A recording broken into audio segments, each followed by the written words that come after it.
People ask me this kind of stuff all the time. Yeah. Like, what do I do? How do I sleep better? How do I stop stressing? And usually I find that people are not serious, meaning they want an answer, but they don't want to do the work. Right. Yeah. So I was like, look, it's really simple. Can you not eat until 2 p.m.? I was like, yeah, I'm not hungry in the morning. I'm like, great, drink coffee, drink water, and in the morning, get up and just get on, either run or get on some exercise bike and just pedal like someone's chasing you with a syringe full of poison. Right in the morning after when you wake up. Yeah, or, after a few minutes, give yourself some time, go to the bathroom. You're serious. Get up and go. No, I have questions about this Early because day. I'm the opposite, right? I find it hard for me to gain weight and stuff like that. So please continue though. Yeah, so and the reason I felt any sense of agency in giving this information is, I've done a bunch of different things in neuroscience related to vision and neuroplasticity and stress, but I've done some work and continue to do some work with special operations and some of these groups that are interested in how you use biology to improve human performance over long periods of time. Okay. So, basketball players, military, these kinds of things. And so there's a pretty straightforward formula where when you've been asleep all night, your fuel reserves, like you've got fuel in your fat, you've got fuel in your muscles that can be burned, and you've got fuel in your liver. It's called glycogen. And when you wake up early, all of that is as low as it's going to be because you haven't been eating anything. Got you. And so if you exercise then, your body starts dropping into your body fat stores quicker. So what I was trying to give Mike was a tool that would allow him to see some results really quickly. Oh. So I said, look, do it fasted, and then continue to hydrate, and then eat your first meal in the afternoon.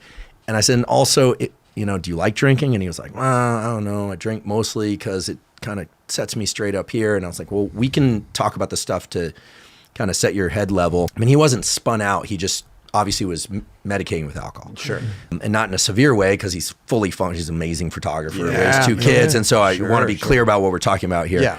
I didn't detect anything dysfunctional about him. He was just reporting to me that he wanted some assistance. So I said, would you be willing to drop the drinking or pare it back? Yeah. And he said, sure.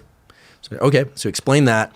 And I said, look, and here's my number. Just for the anxiety and stress management, I'll give you some breathing, some respiration tools that work really well that are not, woo mysticism. It's not, I'm not going to tell you to meditate 30 minutes a day, although that's a cool practice too. I'm going to give you some tools you can use in real time as you're working hard and dealing with whatever it is you're dealing with in life. Okay. So that ends, the conversation ends. And then a year later, Mike reaches out and says, hey man, thanks for all that stuff you gave me. I was like, oh, cool. And he's like, I lost 60 pounds and I haven't had a sip of alcohol since we talked last and feeling pretty good.